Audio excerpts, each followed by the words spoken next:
bienvenue à Découverte théâtrale.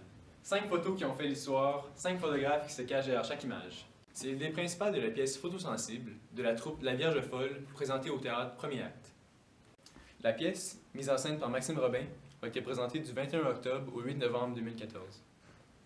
L'ambiance générale était dramatique grâce au jeu de lumière et la voix magnifique de Mickaël Jochard. Pour notre émission d'aujourd'hui, nous avons convoqué 3 étudiantes du Conservatoire dramatique de Québec.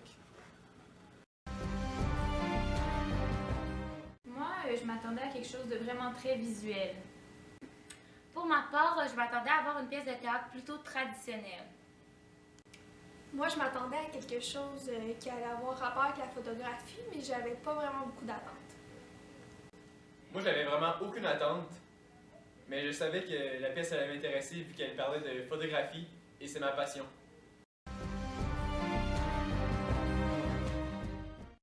Pour ce qui est de la mise en scène, la luminosité de la scène était très sombre, ce qui donnait l'accent sur l'acteur en particulier. La mise en scène était simple, de base. Il y avait un seul élément sur lequel notre attention était portée. Il n'y avait pas beaucoup de déplacements et souvent, il y avait un seul acteur, soit un des 4 photographes ou le présentateur, qui était mis en lumière et qui faisait un monologue sur la scène. Donc, les personnages aussi pouvaient se trouver dans le public. Pour ce qui est de la scénographie, les acteurs n'utilisaient pas toute la scène. Il y avait souvent une genre de bois située dans le milieu. Donc, l'organisation de l'espace scénique était simple comme la mise en scène. Aussi, le jeu des comédiens, il n'y avait pas beaucoup d'interaction entre les comédiens. Souvent, ils disaient des monologues. Le jeu était sérieux, puissant et dynamique. Le jeu était très crédible. Aussi, les acteurs pouvaient jouer plusieurs rôles différents. Par exemple, la fille dans la pièce pouvait jouer un rôle dans l'armée et un rôle aussi en faisant une française, 2 rôles complètement différents, mais on sentait vraiment qu'elle était dans son personnage. Et tous les acteurs ont joué avec brio. La pièce est construite autour de la lumière, donc l'éclairage est vraiment une partie importante de la pièce. À chaque scène, il y a un personnage plus important que les autres. Le personnage principal est vraiment éclairé, ce qui porte vraiment l'attention des spectateurs sur lui. Aussi, le jeu de lumière final était très impressionnant et très original lorsqu'on voyait par la fenêtre des arbres complètement entourés de lumière. La jeune chanteuse Mickaël Jochard crée une ambiance très mystérieuse autour de la pièce parce qu'elle se tient un peu en retrait puis elle chante sans parole, ce qui permet vraiment de se concentrer sur ce qui se passe sur la scène. Pour la finale, elle vient vraiment rejoindre le public en avant de la scène où elle offre une performance un peu plus présente. Dans la pièce Photosensible, il y a peu de décors. C'est comme si on était plongé dans la chambre noire d'un appareil photo. Il y a une boîte qui se situe au milieu de la scène en avant. Dans cette boîte, de scène en scène, le décor peut changer. Ça peut être une chambre noire pour développer les photos, une maison, etc. En fait, elle change selon les scènes.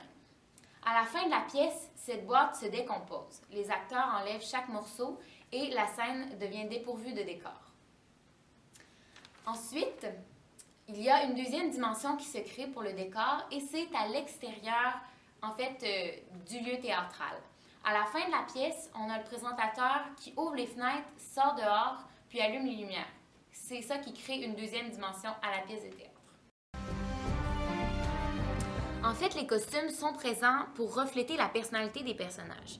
L'aspect des costumes, vraiment, est là pour aider le spectateur à comprendre qui est le personnage et qu'est-ce qu'il fait dans l'histoire. Les costumes, comme je l'ai mentionné, ils sont simples et les vêtements, c'est plutôt des vêtements de tous les jours ou des vêtements plus chics. Moi, je dirais que j'ai quand même apprécié la pièce, même si le visuel m'a quand même déçue. Je crois que c'était un concept qui avait beaucoup de potentiel côté visuel et puis je trouve que ça n'a pas assez été exploité. Mais je recommanderais ça quand même à tous les amateurs de photographie parce que c'était très intéressant de voir l'histoire derrière les photos. Moi, personnellement, j'ai vraiment adoré la pièce. Au début, j'avais l'impression d'être dans une salle de simulation avec les jeux de lumière, complètement dans la noirceur et avec la musique électronique. J'ai aussi vraiment aimé le jeu des acteurs. J'ai eu la chance d'être totalement au centre de la salle, là où les acteurs sortaient de la scène et venaient jouer dans les sièges. J'avais la madame, la militaire juste à côté de moi. C'était vraiment intéressant. J'ai aussi adoré les interventions du maître de la cérémonie, qui étaient vraiment drôles. Alors pour ma part, moi la pièce de théâtre m'a un petit peu déçue. Côté mise en scène et tout, j'aurais aimé ça voir quelque chose d'un petit peu plus poussé. Aussi ça m'a ennuyé par moments. Mais tout de même, j'ai beaucoup aimé l'idée de raconter l'histoire derrière chaque photo et chaque photographe. Pour ma part, j'ai pas vraiment aimé la pièce parce que il y a eu des bouts que j'ai pas vraiment compris. Pour les aspects que j'ai aimés, il y a le bout où la femme militaire parlait et racontait son histoire, ça j'ai vraiment apprécié. Et aussi à la fin, l'homme qui est dans la chambre noire. C'est ce qui conclut notre rubrique sur la pièce Photosensible. J'espère que vous avez bien aimé. C'était Alexis pour Découverte théâtrale.